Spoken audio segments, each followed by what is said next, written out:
तो let's start it.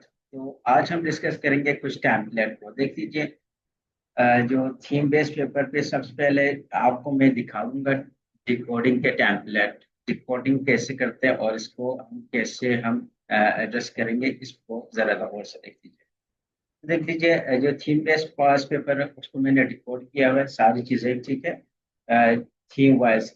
जैसे कि देख लीजिए, एजुकेशन ऑफ फ्रीडम को यहाँ पे ये क्वेश्चन हमसे क्या एक्सपेक्ट कर रहा है, व्हाट द टॉपिक डिमांड्स, ठीक है। इसी को बेसिकली हम डिकोड कहते हैं। अपने अल्फाजों में देखेंगे कि टॉपिक क्या डिमांड है, यही सिंपली क्या है, डिकोड है। अच्छा, ये सारी चीजें आप हमने बहुत सारे इनमें बहुत सारे टॉपिक आए थे, हमने डिस्कस किया था। ठीक है, डोमेस्टिक इशू भी हमने कर लिए, एजुकेशन भी कर लिए थे और इकोनॉमी भी हमने कर लिया था। ठीक है, ये सारे रिकॉर्डिंग हमने कर लिए हैं वन बाय वन। हर एक टॉपिक को तो हम क्लास में डिस्कस नहीं कर सके। जैसे पॉलिटिक्स की हम बात करें तो उसमें हमने देख लीजिए डेमोक्रेसी वगैरह हमने कर लिया था, अगर याद है। साइंस एंड टेक्नोलॉजी में हमने एआई की बात की थी, ये थीम्स हमने कर लिए थे।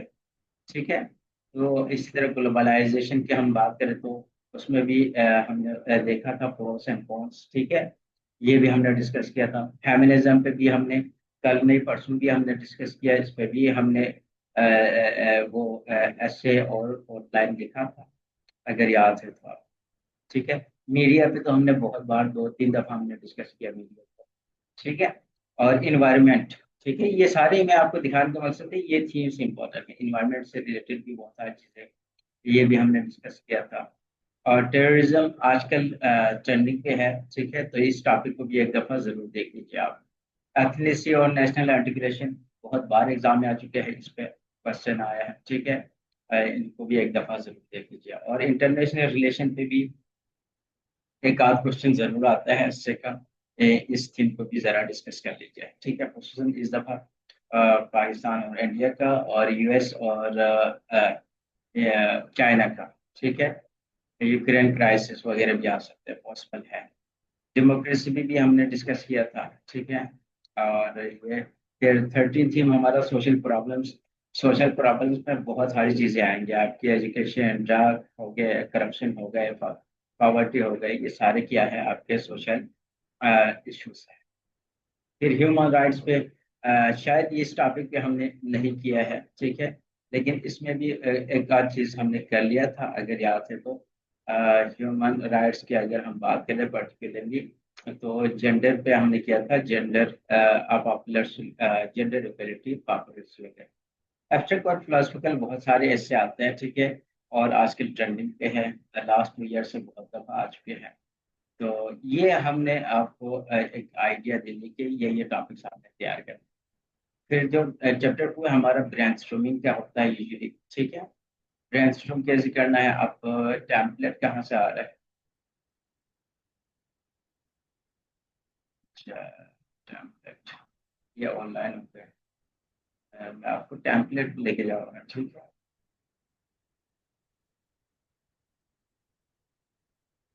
ये सारे लेक्चर्स हमने डिस्कस किए थे आगे, अगर याद है तुम, ये सारे लेक्चर्स हमने डिस्कस किए।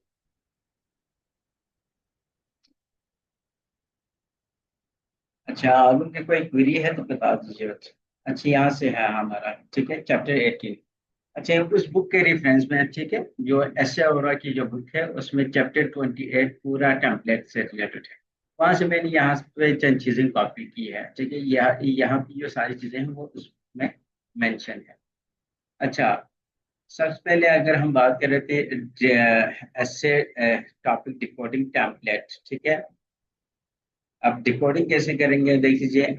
ये टेम्पलेट आप अप्लाई कर लें किसी भी ऐसे पे, तो आपकी अंडरस्टैंडिंग फुल्ली डेवलप होंगे कि वो टॉपिक किससे रिलेवेंट है और क्या क्या चीजें आपको डिस्कस करने होंगे, और आपके जहन खुल जाएंगे उस टॉपिक से रिलेवेंट। ठीक है, तो इसमें देख लीजिए, फर्स्ट स्टेप अगर डिकोडिंग की बात करें तो यहाँ पे आपका देख लीजिए, इस टेम्पलेट में जो एस के आपका व्हाट राइट है फुल ऐसे topic.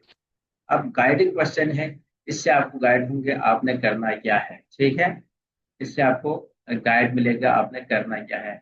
First of all, what is the exact essay topic given to you. यहाँ पे आपके रिस्पॉन्स आएगा, वो एससी के टॉपिक आप इधर लिखेंगे। फिर अगर उसमें कमांडिंग वर्ड है कि नहीं ये देखेंगे, ठीक है, कमांडिंग वर्ड। और इन कमांडिंग वर्ड के अलग अलग मीनिंग है, वो हमने एक्सप्लेन किया था। एनालाइज का क्या मतलब है, डिस्कस का क्या मतलब है, एक्सप्लेन का क्या मतलब है, एलोबरेट का क्या मतलब है, इलस्ट्रेट का क्या मतलब है, नरेट का क्या मतलब है।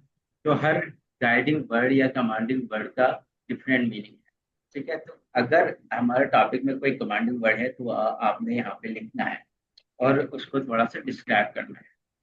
फिर कोई कमांड वर्ड से, ठीक है, हाउ शुड यू अप्रोच, ये आप देखेंगे ऑलमोस्ट, ठीक है। फिर उसमें कोई थीम है, कोई मेन सब्जेक्ट है जिस पे आपने बात करनी है। मेन सब्जेक्ट और मेन थीम आप जैसे क्या है, इसको हम डिस्कस करते हैं, ठीक है। फिर अगर नेक्स्ट बात करें तो फिर आइडेंटिफाई स्कोप और लिमिट्स। कोई स्कोप दिया है कि वेयर कहाँ पे हुआ है, कब की बात हो रहा है या हुन की बात हो रहा है, is there any time period, place और इशू आर फोकस ऑन, इस पे हमने पर्टिकुलर बात करनी है। कोई पर्टिकुलर स्कोप दिया है, कोई लिमिट दिया है आपको, पाकिस्तान के कंटेक्स में बात करनी है या ग्लोबल कंटेक्स में बात करनी है या इंडिविजुअल कंटेक्स में बात करनी है, किस कंटेक्स में बात करनी है, ऐसे कोई लिमिटेशन आपको दे रखा है तो वो भी आपको आइडेंटिफाई होगा। फिर breakdown topic, does the topic ask causes effect advantage disadvantage, क्या पूछा है, ठीक है, उसकी ब्रेकडाउन करेंगे टॉपिक के फर्दर, ठीक हो गए। फिर क्या करेंगे, सेवन जो आपके पॉइंट है उसमें आप रिफ्रेश करेंगे टॉपिक को। हाउ वुड यू से the topic in your words, ठीक है, अपने अल्फाज में उसको रिफ्रेश करेंगे ताकि आपकी मुकम्मल अंडरस्टैंडिंग हो जाए। क्योंकि एग्जामिनर ने कहा था जब हम एग्जामिनर रिपोर्ट डिस्कस कर रहे थे कि एस्से में फेल होने का मेन रीजन ये है कि स्टूडेंट क्वेश्चन को ठीक से इंटरप्रेट नहीं करता है। This is the main reason, ठीक है, ये एग्जामिनर रिपोर्ट के मुताबिक। तो जितना आप रिपोर्ट अच्छे से करेंगे, रिफ्रेश अच्छे से करेंगे और टॉपिक के ब्रेकडाउन अच्छे से करेंगे तो आपकी इंटरप्रिटेशन बेस्ट होगा। फिर फ्रेम योर क्वेश्चन, फिर कुछ क्वेश्चन अपने आप से करना है, ठीक है। What question you must answer, example what से, हाउ से, व्हाई से, व्हेन से। तो कोई क्वेश्चन आप अप्लाई करेंगे कि ये टॉपिक क्या है, इसके क्या एडवांटेज है, क्या फायदे हैं, क्यों ऐसा हो रहा है, क्या कन्फ्लिक्ट है और कहाँ पे हुआ है। इस तरह के डायरेक्ट क्वेश्चन से आप उस टॉपिक से रिलेवेंट क्वेश्चन करेंगे। क्वेश्चन वन आएगा, क्वेश्चन टू आएगा, ओके, और इस तरह बाकी क्वेश्चन भी आएंगे, ठीक है। इस तरह चार पांच क्वेश्चन आप टॉपिक से रिलेवेंट पूछेंगे तो आपके देख लीजिए आपके पास आइडिया आना स्टार्ट होंगे। जब आपके पास सवाल होंगे ना तो जवाब आना ही है, ठीक है। फिर आपने यकीनी बात है 9 पॉइंट में क्या करना है, डिसाइड यूर थीसिस और मेन आइडिया। आपने आप डिसाइड करना है कि आपकी मेन आइडिया क्या है, थीसिस क्या है, मेन आर्गुमेंट क्या है, मेन पोजीशन क्या है आपने, ठीक है, इसके अगेंस्ट देना है, इसके फेवर में देना है, कौन सा स्टांस देना है, क्या क्या आपके पास आर्गुमेंट होंगे। प्लेन ऐसे स्ट्रक्चर, हाँ एक रफली स्ट्रक्चर भी आप बना सकते हैं। How will you organise your introduction, introduction कैसा हो सकते हैं, बॉडी कैसे होंगे, कंक्लूजन में क्या होंगे, एक माइंड, ये सारी आपके माइंड में चलेंगे। ये आपके टेम्पलेट है प्रैक्टिस के लिए, ठीक है। फिर अगर इसी को अप्लाई करें, लेट सपोज यहाँ पे देख लीजिए, अप्लाई करें सैंपल आप डिकोडिंग द टॉपिक। अगर किसी भी टॉपिक पे ये अप्लाई करें तो ये फिट इन बैठता है। जैसे कि हम अप्लाई कर रहे हैं यहाँ पे, democracy and industry don't move together, ठीक है। अब देख लीजिए अगर इसी को इसी टॉपिक पे हम अप्लाई करें तो देख लीजिए, राइट ऐसे फुल, सबसे पहले ऐसे फुल्ली आपने यहाँ पे देखना है। फिर कमांडिंग वर्ड है क्या, इसमें कोई कमांडिंग वर्ड है क्या, नहीं है, ठीक है। तो इसका मतलब क्या है, what instruction word tell you, discuss हो सकते हैं, एक्सप्लेन हो सकते हैं, इम्प्लाइड क्या है, एनालाइज और रिलेशनशिप देखना है, ठीक है। इसका एक हिडन इम्प्लाइड मीनिंग हमें यही पता चल रहा है कि डेमोक्रेसी और इलिटरेसी दोनों टुगेदर। इसका मतलब यही है कि इन दोनों में रिलेशनशिप हमने देखना है, एनालाइज करना है, ठीक है। कैसे, क्या रिलेशनशिप है डेमोक्रेसी और इलिटरेसी, ठीक हो गए।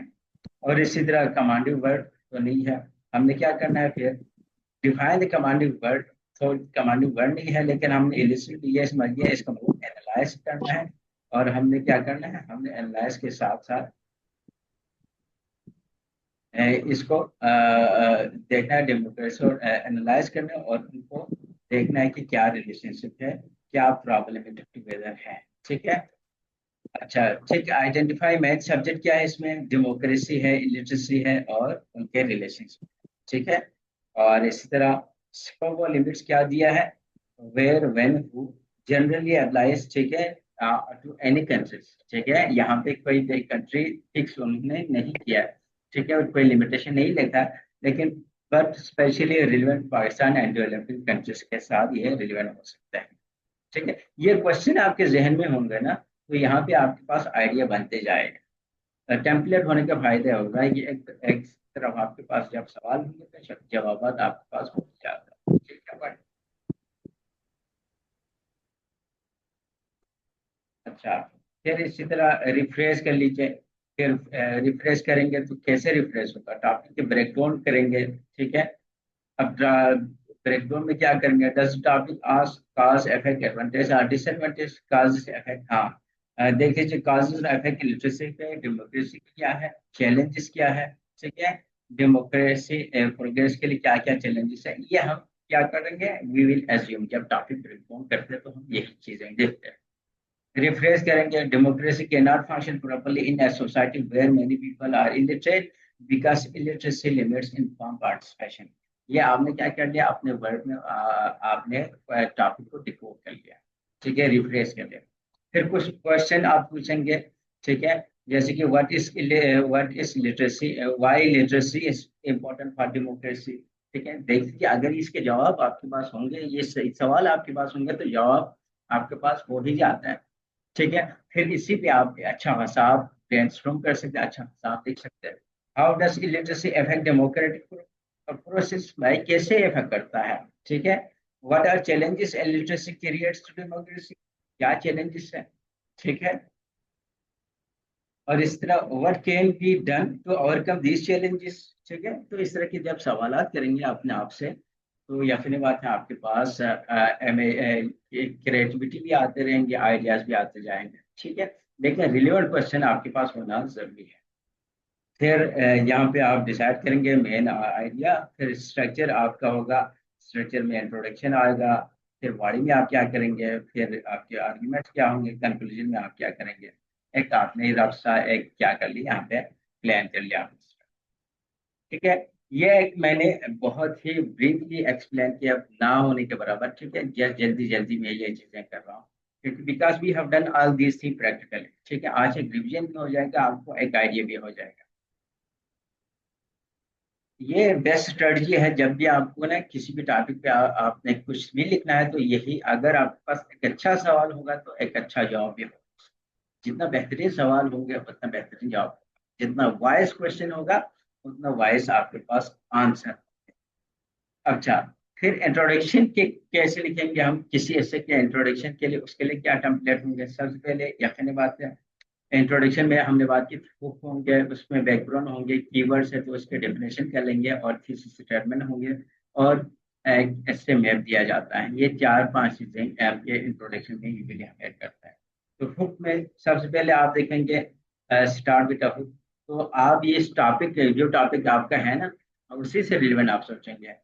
तो इससे रिलेटेड आपको कोई इंटरेस्टिंग फैक्ट याद है, कोई कोटेशन याद है, कोई अच्छा सवाल आपके पास है, ठीक है, जिससे आप अटेंशन ग्रैब कर सकते हैं, अगर है तो आप लिख लो। पहला सवाल ये है कि यार इससे रिलेवेंट कोई मेरे पास कोई फैक्ट है, कोई कोटेशन है, कोई क्वेश्चन है, कैसे मैं अटेंशन ग्रैब करूं। ये आप अपने आप से सवाल करेंगे तो आपको उसका जवाब मिल जाएगा, सवाल आपके पास होगा, जवाब आपको आ ही जाएगा। फिर बैकग्राउंड, आपके पास कोई इसके इससे रिलेवेंट कोई बैकग्राउंड इंफॉर्मेशन है, ठीक है, background information, brief information, context needed to introduce the topic, ठीक हो गया। फिर अगर सवाल में कोई कीवर्ड है तो उनको आप डिफाइन करेंगे, ये ऑप्शनल है, ठीक है। हर एक क्वेश्चन में कीवर्ड नहीं होता, हर एक क्वेश्चन में डिफाइन करना भी जरूरी है, ठीक है। अगर कोई कंसेप्ट है, कोई टर्म है जिसके डिफिनेशन करना जरूरी है, तो हम उसको डिफाइन करेंगे, अदरवाइज नहीं। अदरवाइज थोड़ा सा हम टच करके आगे निकल जाते हैं। फिर और थीसिस स्टेटमेंट की हम बात करेंगे। इसमें हम अपने आप से सवाल करेंगे, भाई मेरे मेन आर्गुमेंट क्या होना चाहिए, इस ऐसे में किस चीज फोकस करेंगे, और किन किन बातों को मैं जेर बहस लेके आएंगे, ठीक है। ये अपने आप से करने वाले सवाल है। फिर online off the essay structure optional, ये आपके लिए ऑप्शनल है, आप करें ना करें इट डजंट, ठीक है। अगर इसी पे अप्लाई करें, democracy and illiteracy don't move together, इसी पे हम अप्लाई करें ना, तो देख लीजिए यहाँ पे हुक आएगा, democracy through uninformed participation, yet millions remain illiterate worldwide. ठीक है, ये आपका हुक है। फिर बैकग्राउंड देंगे, in countries like Pakistan illiteracy remains major challenge affecting the democratic process. ठीक है, यहाँ पे हमने एक बैकग्राउंड कंटेक्स्ट भी दे दिया।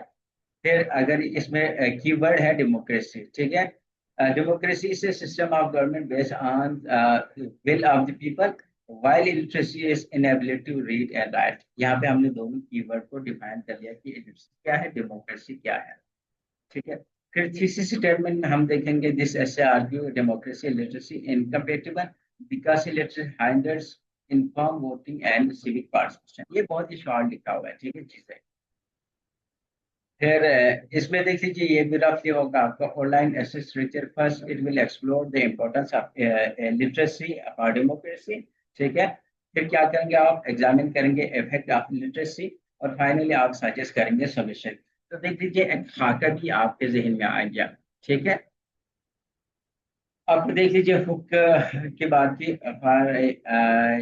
अब हम बात करेंगे यहाँ पे, इंट्रोडक्शन हो गई, इंट्रोडक्शन में ये चार चीजें आएंगे। इंट्रोडक्शन में फिर हम हुक को देखेंगे। ठीक है, हुक के टेम्पलेट है, अब हुक कैसे लिखेंगे आप। ठीक है, सबसे पहले हुक के भी बहुत सारे टाइप हैं। ठीक है, तो कोटेशन हो सकता है, start with a relevant powerful quote. ठीक है, education is the key to success. ठीक है, ये आपका एग्जाम्पल है। आपकी क्या रिस्पॉन्स है, आप इधर लिखेंगे, कोई कोटेशन आ रहा है, क्वेश्चन। ठीक है, क्वेश्चन से भी आपका हुक स्टार्ट होता है। Have you ever wonder how democracy function without education. ठीक है, तो देख लीजिए, ये आपका एग्जांपल है, कोई क्वेश्चन हो सकता है क्या स्टैटिक हो सकता है। Over 20% of the population, Pakistan population इसके नीचे। ठीक हो गया, और इस तरह डेफिनेशन ये भी आपके हुक में आ सकता है, democracy means government by the people. ठीक है, ये आपके लिहाज से कोटेशन, यह अब्राहम लिंकन का है। अच्छा, anecdote story, a brief, relevant or example. In many villages, people are denied the right to vote due to illiteracy. ठीक है, इस तरह आप एक एनेक्डोट स्टोरी भी आप के तौर पर यूज कर सकते हैं। और कभी कभार बोल्ड स्टेटमेंट से भी हम स्टार्ट करते हैं। Start with strong and impactful statement, democracy can not survive in a society full of illiterates. ठीक है, इस तरह भी आप बोल्ड स्टेटमेंट का यूज कर सकते हैं। ये आपका क्या है, टेम्पलेट है इसका। अगर इसी टॉपिक पे अप्लाई कर ले तो देख लीजिए कैसे होगा डेमोक्रेसी पे। ठीक है, democracy can not succeed unless those who express their choice are prepared to choose wisely. ये कोटेशन है। ठीक है, democracy can not thrive when ignorance prevail. ठीक हो गया, तो कोटेशन का एग्जांपल है। क्वेश्चन का देख लीजिए, how can democracy flourish in a society where millions remain illiterate. ठीक हो गया, और इसी तरह फैक्ट्स की बात करें तो in Pakistan nearly in 5 people can not read was the answer to democracy. ठीक हो गया, डेमोनेशन की बात करें तो यह आपने डिफाइन कर लिया, anecdotal in many villages illiterate, हमने वही बात की। Understand, struggle to understand the democratic right. World statement में देख लीजिए, democracy and illiteracy are incompatible forces that can not be coexist. ठीक है, तो ये आपके स्टेटमेंट, ये हुक के बारे में हम ओवरऑल डिस्कस किया। अब बैकग्राउंड और कंटेक्स्ट हम कैसे लिखेंगे, उसके लिए भी एक टेम्पलेट बना हुआ है, देख लीजिए। सबसे पहले क्या करेंगे, अपने टॉपिक को ब्रीफली इंट्रोड्यूस करेंगे। What is the general idea. General idea क्या है, जनरल आइडिया क्या है उस विषय के बारे में या उस टॉपिक के हवाले से। ठीक है, अब यहाँ पे अपना रिस्पॉन्स देंगे, लोग क्या सोचते हैं या जनरली क्या व्यू है। ठीक है, और explain why the topic is important, ये भी आपके बैकग्राउंड में आ सकता है। ठीक है, क्या इम्पोर्टेंट है। ठीक है, क्या और क्या इम्पैक्ट है सोसाइटी पे, पॉलिटिक्स पे या इकोनॉमी पे, सोसाइटी पे। ठीक है, तो इसको भी आप एक दो लाइन में लिखेंगे, वो आपका बैकग्राउंड बन जाएगा। ठीक है, लेकिन आपने लिंक करना है हर एक चीज। फिर आपके पास कोई रिलेवेंट फैक्ट्स है या डेटा है तो वो भी आपको बैकग्राउंड के तौर पर यूज कर सकते हैं। Idea and statistic, historical facts या recent development related to the topic. कोई रिसेंट है, कोई डेवलपमेंट हुआ है या कोई हिस्टोरिकल डेवलपमेंट हुआ है, तो उससे भी आपका एक बैकग्राउंड बन जाता है। ठीक है, अच्छा, mention controversies are debate option. ठीक है, अगर करंटली कोई उस पर ओपिनियन है, डिफरेंट ओपिनियन है, कंट्रोवर्सी है, तो अगर वो आप उसको यूटिलाइज करना चाहे, लिखना चाहे तो लिखें, नहीं तो नहीं, इट्स टोटली ऑप्शन है। ठीक है, फिर क्या करेंगे, नैरो डाउन ऑन स्पेसिफिक। देखिए जनरल बातें करते आएंगे, फिर आपने क्या करना है, अपने टॉपिक से रिलेवेंट स्पेसिफिक होते जाना है। और specific aspect of the topic will you focus on this एसे, फिर उस पर आप बात करेंगे। ठीक है, ये फिर बात हो गई। फिर फोकस ऑन यूर एसे, ये आपका एक जनरल डिस्कस किया हमने सैंपल इसका, टेम्पलेट का, सॉरी बैकग्राउंड लिखने का या कंटेक्स्ट लिखने का। अब इसमें देख लीजिए, अगर इस पे अप्लाई करें तो कैसे होगा। Democracy is political system where people have the power to elect their leaders. ये क्या कर लिया आपने, एक अपने टॉपिक के इंट्रोडक्शन कर लिया। Explain why the topic is important. ठीक है, however literacy remains a major hurdle in many developing countries, limiting informed participation। क्यों इम्पोर्टेंट है ये आपने बता दिया। रिलेवेंट फैक्ट है या कोई डेटा है तो आपने एग्जांपल दिया। फॉर एग्जांपल पाकिस्तान में इतना है, ठीक है, अवेयरनेस नहीं है डेमोक्रेटिक हेल्थ के लिए, क्या है ये अफेक्ट करता है। तो एक आपने रिलेवेंट चीजें दे दी यहाँ पे। कंट्रोवर्सी है, some argue that democracy can and still function despite illiteracy but many disagree. ठीक है, ये कंट्रोवर्सी है, बहुत सारे चाइना के एग्जांपल देते हैं। ठीक है, तो इसी तरह श्रीलंका के एग्जांपल देते हैं। ठीक है, तो वहाँ पे कहते हैं कि एजुकेशन इतना है लेकिन वहाँ पे डेमोक्रेसी स्ट्रांग नहीं है। इवन पाकिस्तान के भी एग्जांपल देता है। तो कंट्रोवर्सी है इस पे। नैरो डाउन द फोर्सेस, ठीक है, फिर हम क्या करेंगे, नैरो करेंगे, स्पेसिफिक कर लेंगे अपने एसेसमेंट। ये मैंने आपको डिस्कस किया हुक पे। अब थीसिस स्टेटमेंट की राइटिंग टेम्पलेट हम इसको देख लेंगे। थीसिस स्टेटमेंट की बात करें तो सबसे पहले थीसिस स्टेटमेंट के टेम्पलेट में क्या होगा, सबसे पहले आपके मेन आर्गुमेंट क्या है वो आपने आइडेंटिफाई करना है। इसके लिए कुछ गाइडिंग क्वेश्चन है कि what is the central idea of position that you want to argue. आप अपन क्या बात करना चाह रहे हैं या क्या आर्गुमेंट देना चाह रहे हैं, क्या पोजीशन देना चाह रहे हैं, this is the first question. फिर specify the topic focus, what specific aspect of the topic we will address, क्या अपन आप एड्रेस करना चाह रहे हैं। ठीक है, फिर रिलेशनशिप या कोई इफेक्ट है, व्हाट रिलेशनशिप इफेक्ट का स्टांस यू आर टेकिंग। ठीक है, या आर यू लिमिटिंग, फिर इंक्लूड स्कोप और लिमिटेशन, अगर उसमें are you limiting the argument to a specific context और टाइम फ्रेम। ठीक है, इस स्पेसिफिक कॉन्टेक्स्ट में बात कर रहे हैं या नहीं कर रहे, टाइम फ्रेम में बात कर रहे हैं या नहीं कर रहे, वो भी आपने देखना है। Combine all in one class, ये सारी बातें आपने क्या करना है, अपने एक ही क्लास में बात करना है। Write your thesis statement combining above points, ये सारे जो पॉइंट्स में आपने पता डिस्कस किया, वन फोर फाइनली आपने कंबाइन करना है, तो आपके थीसिस स्टेटमेंट आपके बन गए। अगर इसी पे अप्लाई कर ले तो देख लीजिए, डेमोक्रेसी और लिटरेसी गवर्नमेंट टुगेदर पे देख लीजिए। सबसे पहले हमने आर्गुमेंट ले लिया कि मेन आर्गुमेंट क्या है, literacy undermines the proper functioning of democracy, ये आपके क्या मेन आर्गुमेंट है। अब स्पेसिफिक टॉपिक करेंगे हम, टॉपिक को specific in developing countries like Pakistan.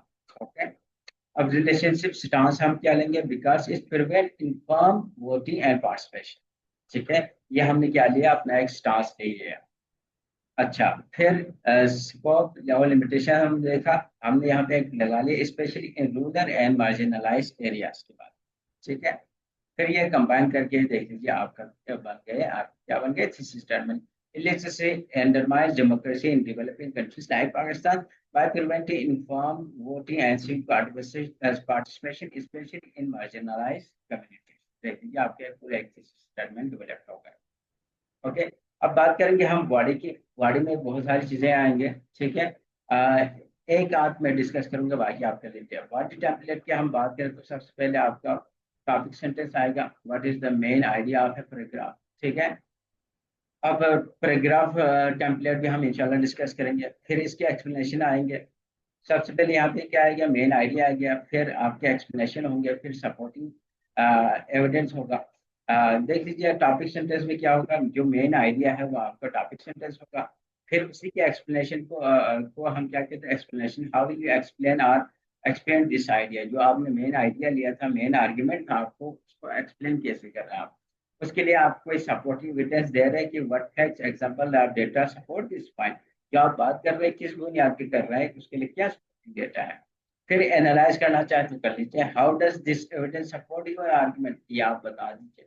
ठीक है, फिर फाइनली क्या करने, आपने जो कुछ आपने यहाँ पे लिखा था बॉडी में देख लीजिए, उसको क्या करना है, अपने थीसिस के साथ उसको लिंक करना है, how does this connect to your thesis. ठीक हो गया। फिर टू भी यही है, थ्री भी यही है, ठीक है। और बॉडी में तो सारी सारी चीजें हैं। हाउ टू यूज इट ये भी बता दिया। अब अप्लाई करें तो देख लीजिए, इसी में अप्लाई करके हम देखते हैं। Democracy on eligibility government together का देख लीजिए, टॉपिक सेंटेंस आएगा आपका। Eligibility prevent citizen from making inform decision in a democracy, ये आपका टॉपिक सेंटेंस है, ये मेन आर्गुमेंट है। इसकी एक्सप्लेनेशन देख लीजिए, यहाँ पे गिवन है। Voters who can not read or understand information about policies, candidates or their rights are easily mislead. Okay, तो हमने इसकी एक्सप्लेनेशन कर दिया, ठीक है। इसी बात की यहाँ फर्दर एक्सप्लेनेशन है। अब यहाँ पे हमने क्या लेके आए, कुछ सपोर्टिंग और डिटेल लेके आए। Study shows that high illiteracy rates को relate with low water turnout and is susceptibility to political manipulation, ठीक है। ये हमने एक एविडेंस लेके आए। एनालाइज की बात करेंगे हम। This weakness democratic process because inform voting distort through representation. Okay, फिर हम लिंक करेंगे अपने थीसिस के साथ। Their value interest directly undermines the core function of democracy, meaningful participation. देख लीजिए कितना खूबसूरत तरीके से एक साथ जुड़े हुए हैं। ये अगर आप पैराग्राफ के फॉर्म में लिखेंगे, जब आप लिंकिंग वर्ड का यूज करते हुए, कनेक्टेड का यूज करते हैं, तो बड़ा एक अच्छा और खूबसूरत आपका बन जाएगा, ठीक है। बाकी दूसरा बॉडी टू हम डिस्कस नहीं करेंगे पैराग्राफ 2 और 3, ठीक है। ये हमने डिस्कस कर लिया बॉडी टेम्पलेट। अब हम डिस्कस करेंगे पैराग्राफ राइटिंग टेम्पलेट के, ठीक है। पैराग्राफ राइटिंग टेम्पलेट में देख लीजिए, आप एक पील मेथड यूज कर लीजिए, ठीक है। पील के अलावा एक और भी है, लेकिन पील काफी है, ठीक है। पील मेथड का यूज कर लीजिए। हर एक पैराग्राफ में क्या चीजें होंगे। फर्स्ट ऑफ ऑल, सबसे पहले पॉइंट, आपके पॉइंट क्या है, मेन आइडिया क्या है, टॉपिक सेंटेंस क्या है, मेन मुद्दा क्या है जिस पे आप बात करना चाह रहे हैं, ठीक है। पॉइंट आएगा। One of the key challenge, इसको आप स्टार्ट कर सकते हैं, one of the key challenges देश करके, ठीक है। फिर साथ में a major reason of this issue इस तरह आप अपने क्या करेंगे, पॉइंट को स्टार्ट करेंगे, ठीक हो गए। तो आपका मेन पॉइंट इसके बाद जो है ना, जो आप लिखेंगे वो आपका मेन आइडिया, मेन स्टांस होगा या टॉपिक सेंटेंस होगा, ठीक है, मेन आर्गुमेंट होगा। फिर क्या करेंगे, फिर एक्सप्लेन करेंगे। एक्सप्लेनेशन के लिए this means that, in other words, इस तरह लगा के आप अपने बॉडी को क्या करेंगे, सपोर्टिव सेंटेंस को आप सॉरी सपोर्टिव सेंटेंस आप देंगे, एक्सप्लेन करेंगे, यानी explain the idea in more detail showing depth of understanding. उसको एक्सप्लेन करने के लिए this means that, in other words, ठीक है। तो इस तरह के वर्ड भी आप यूज करेंगे तो बड़ा खूबसूरत आपके पैराग्राफ हो जाएगा। फिर एविडेंस लेके आएंगे, सपोर्ट्स, कुछ फैक्ट्स है आपके पास, कुछ मिसाल है, कोई डेटा है, कोई कोर्स है या कोई रेफरेंस है आपके, ठीक है। फॉर इंस्टांस करके आप लिख सकते हैं, अकॉर्डिंग टू यूएनडीपी रिपोर्ट, ठीक है। इस तरह आप क्या करेंगे, अपने एविडेंस लेके आएंगे, ठीक है। फिर आप क्या करेंगे, लिंक। हाँ, ये सपोर्टिंग भी दे दिया आपने, एक्सप्लेनेशन भी कर लिया, टॉपिक सेंटेंस भी दे दिया। फिर आपने क्या करना है, link back to the thesis और lead to the next paragraph. या तो आप नेक्स्ट पैराग्राफ के साथ लिंक करना है, या तो अगेन आपने थीसिस के साथ लिंक करना है, ठीक है। तो ये आपने लिंक करना है। इसी वजह से पीर सिस्टम बड़ा जबरदस्त है। This highlight the need for, ठीक है। फिर आप लिंक करेंगे अपने थीसिस के साथ, या जो नेक्स्ट आपने बात करनी है उसके साथ, ओके। इसी तरह thus it reinforces the argument that, ठीक है, दोबारा आप वही बात कर रहे हैं, लिंक कर रही हो, ठीक है। अब देख लीजिए, आप यहाँ पे पील पैराग्राफ का एक टेम्पलेट बना हुआ है, देख लीजिए यहाँ पे आप अपना रिस्पॉन्स, ठीक है। किसी भी टॉपिक पे आप अप्लाई कर लो ना, आपके लिए आसान होंगे देखना, ठीक है, डिफिकल्ट ही नहीं होगा। अब ये अप्लाई करके देख लिया, देख लीजिए यहाँ पे हमारा है जी, फिर यहाँ डेमोक्रेसी एंड इलिटरेसी, वही सेम टॉपिक है, इस पे हम यहाँ पे अप्लाई करते हैं। Illiteracy weakness democracy by limiting inform voting, ये हमारे क्या है, मेन पॉइंट है। यानी इलिटरेसी की क्या करती है, डेमोक्रेसी को वीकन करती है, ठीक है, लिमिटिंग इन्फॉर्म वोटिंग। तो देख लीजिए, फिर आप इसको एक्सप्लेन करेंगे कैसे भाई। Without basic literacy citizens can not understand political information और मेक एजुकेटेड चॉइस, ठीक है। हमने इसे अपने इस बात को क्या कर दिया, एक्सप्लेन कर दिया। इन सिंपल टर्म जो हमने यहाँ पे लिखा था, इसी को सादे अल्फाज में हमने एक्सप्लेन कर दिया, थोड़ा सा तफसीली बता दिया, ठीक है, थोड़ा सा मॉडिफाई कर दिया, यूँ समझ लीजिए।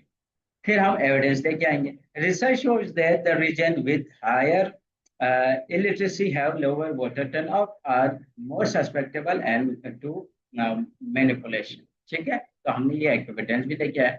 अब लिंक करेंगे हम अगेन हमारा नए टॉपिक के साथ या नेक्स्ट टॉपिक के साथ। This proves that illiteracy is essential for a function democracy and supports that the essay main thesis.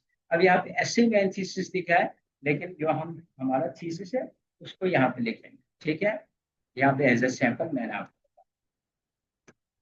अब कंक्लूजन कैसे लिखेंगे? कंक्लूजन के टेम्पलेट क्या होगा? सबसे पहले क्या करेंगे, कंक्लूजन में ये तीन चार चीजें आएंगे। सबसे पहले रिस्टेड योर थीसिस। हाँ, एग्जैक्टली सब सब के सब नहीं लिखेंगे, आप थोड़ा सा उसको मॉडिफाई करके लिखेंगे। How can you restate your main argument in different words. ठीक है, और फिर समराइज की पॉइंट। सारे की पॉइंट्स को समराइज नहीं कर लेंगे, जो इंपॉर्टेंट आपको लगे एक एक आध आप दोहरा दीजिए। What are the main points you discuss in this session. Okay, फिर फाइनल थॉट या कॉल फॉर एक्शन या कोई रिकमेंडेशन आप देंगे, what last operation are recommendation. Okay, ये आप देखते। ओके, अब सैंपल यहाँ पे अप्लाई करके देख लीजिए। In conclusion illiteracy severally hampers the functioning of democracy. Okay, ये हमने कंक्लूजन पे पहुंचा, यानी जो हमारा थीसिस स्टेटमेंट है उसी को हमने रिफ्रेश करके लिखा। Summarize के लिए, the lack of literacy limits informed voting, reduces accountability and undermines democratic values. Okay? फिर फाइनल थॉट या कॉल टू एक्शन क्या है? Therefore, it is imperative to improve education to strengthen democracy and ensure effective governance. Okay? ये आपको हमने बता दिया ये सारी चीजें। अब ब्रेनस्टॉर्मिंग के टेम्पलेट है, ये अलग अलग से टेम्पलेट है, ये सारी चीजें हम बाद में डिस्कस करेंगे। फिर हाउ टू यूज इट ये भी बताया हुआ है। फिर यहाँ पे है जी अप्लाई करके आपको दिखाया गया है।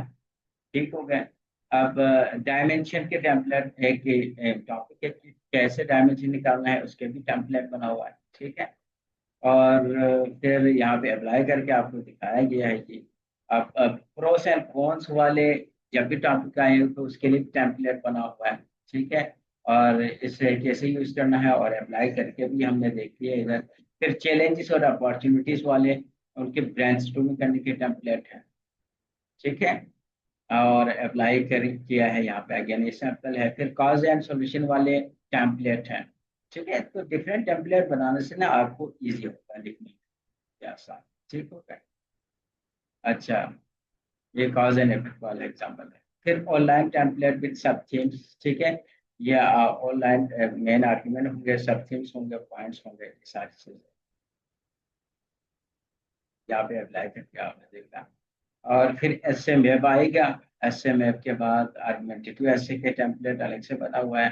फिर इशू बेस्ड एसे के अलग से बना हुआ है टेम्पलेट। और फिर थीसिस स्टेटमेंट तो वही है जो हमने डिस्कस किया। फिर प्रैक्टिस के लिए आप टिप्स एंड ट्रिक्स। अच्छा, ये सेल्फ एवल्यूशन टेम्पलेट है। ठीक है, आप अपने एसे को सेल्फ एवल्यूट कर सकते हैं। ये एक भी टेम्पलेट यहाँ पे मेंशन है। सबसे पहले देख लीजिए, यहाँ पे क्राइटेरिया बना हुआ है, यहाँ पे आपने देखना है क्लियरिटी। क्लियरिटी ऑफ थीसिस आपने लिखा है तो कैसे लिखा है, अगर इसमें इम्प्लीमेंट की जरूरत है तो या आप सेल्फ एनालाइज कर सकते हैं ये सारी चीजें। ठीक है, फिर ये एवल्यूशन डायग्नोस्टिक टेम्पलेट है।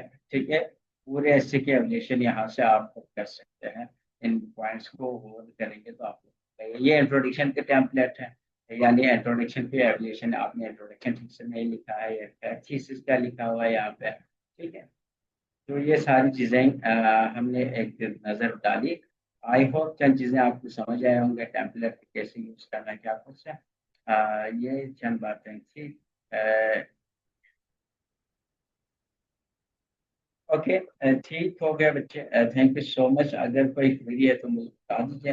We are going to assess. कोई सवाल है किसी बच्चे का तो कर लीजिए। अवेश हो गए, कामरान साहब और आयशा, एनीवन? सर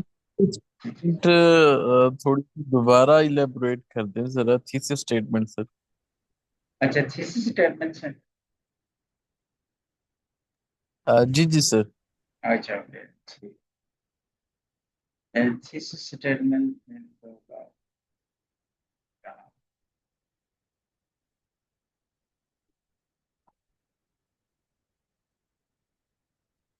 ये जो सर डिफरेंट टाइप्स होती हैं उन सब में यही फार्मूला लगेगा थीसिस स्टेटमेंट बनाने का सर। देख लीजिए, कोई भी टॉपिक हो, आपको जैसा भी टॉपिक हो ना, जैसा भी टॉपिक हो, आपके थीसिस स्टेटमेंट में आपने मेन आर्गुमेंट लेना है, ठीक है, मेन पॉइंट्स लेना है, कोई भी टॉपिक को यार चल जाएगा। कहानी ये है कि आपको इस टॉपिक पे उबूर है कि नहीं, ठीक है। अगर मुझे आपका नाम पता है, आप है कौन, मुझसे जैसे भी सवाल आए, ठीक है, आई कैन राइट। अगर मुझे नहीं पता कि भाई एक्सप्रेस कैसे करना है, मेरा एक्सप्रेशन ठीक नहीं है, और मेरे पास नॉलेज नहीं है आपके बारे में, ठीक है, इंफॉर्मेशन नहीं है आपके बारे में, तो हाउ कैन राइट। मेन मसला ये दो ही चीजों में आ जाता है, बंदे के पास अगर उससे रिलेवेंट इंफॉर्मेशन है या नहीं है, this is the question. Second thing, वो किस अंदाज से एक्सप्रेस करता है, this is the second thing. ठीक है, ये दो चीजें हैं। अगर वो दो चीजें हैं ना, आपको जैसा भी टॉपिक आया तो यू कैन राइट। आप कहाँ पे हमने बात कर ली थी, हो गए फिर थीसिस स्टेटमेंट की बात कर ली थी ना, मैं आपको दिखा रहा था थीसिस स्टेटमेंट आई थिंक। इसमें इससे रिलेवेंट क्या क्वेश्चन थे आपके थीसिस स्टेटमेंट से, कोई कंफ्यूजन था आपको? सर एक तो स्ट्रक्चर और दूसरा मैं टाइप्स के बारे में पूछ रहा था। कि ये जो डिफरेंट टाइप्स ऑफ एसेज है, आर्गुमेंटेटिव, एक्सपोजिटरी, इनमें सभी एक मेथड लगेगा थीसिस स्टेटमेंट बिल्कुल बनवाने का? यार, थीसिस स्टेटमेंट का मतलब ही क्या होता है, इसका मतलब यही होता है, आपने एक मेन आर्गुमेंट लेना है, मेन आपने एक्सटेंस लेना है, ठीक है। अगर उसमें ऐसा है, देख लीजिए कुछ एनालिटिकल है, तो आपने एनालिटिकल तरीके से एड्रेस करना है। सिंपल सी बात है, जो आपने एसए में बात करनी है वही आपके थीसिस में होंगे, जो मेन पॉइंट्स आप पूरे एसए में बात करेंगे, सारी चीजें आपके एसए में इसी पॉइंट्स के इर्द गिर्द रिवॉल्व करेंगे, वही आपके थीसिस में। ठीक है, आपके पास उस टॉपिक से रिलेवेंट 5 पॉइंट्स है, वही 5 पॉइंट्स आपके थीसिस स्टेटमेंट। ठीक है, आपने उससे रिलेवेंट, मैंने आपके आपके रिलेवेंट 5 बातें करनी है। वो अच्छा लड़का है, वो ताबेदार है, वो फलान है, वो फस्तान है, ठीक है, ABCD, ये 3 मेरे पास आर्गुमेंट है। इसी 3 आर्गुमेंट को मैं फर्दर एक्सप्लोर करेंगे अपने बॉडी में। ठीक है, वही 3 पॉइंट मेरे क्या है, इन सिंपल टर्म में वही मेरे 3 पॉइंट क्या है थीसिस स्टेटमेंट। ठीक है, मुख्तसर करें और ज्यादा अल्फाज में बोले तो ये, ठीक है, सिंपल से कहा। भाई वो जैसा भी टॉपिक हो यार, टॉपिक जैसा भी हो, जैसे भी टाइप का हो, ठीक है, इट डजेंट मैटर। यार वो नहीं मिल रहा है सुधार साहब। चले, इसको हम इंशाल्लाह आपके साथ में शेयर कर दूंगा, ठीक है। बाकी इंशाल्लाह देखते हैं।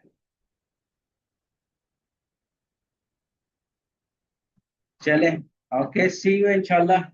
आज फाइनल क्लास थी मेरे ख्याल में, तो होप सो आप लोगों को कुछ सीखने को समझने को चीजें मिली होगी, आई होप सो।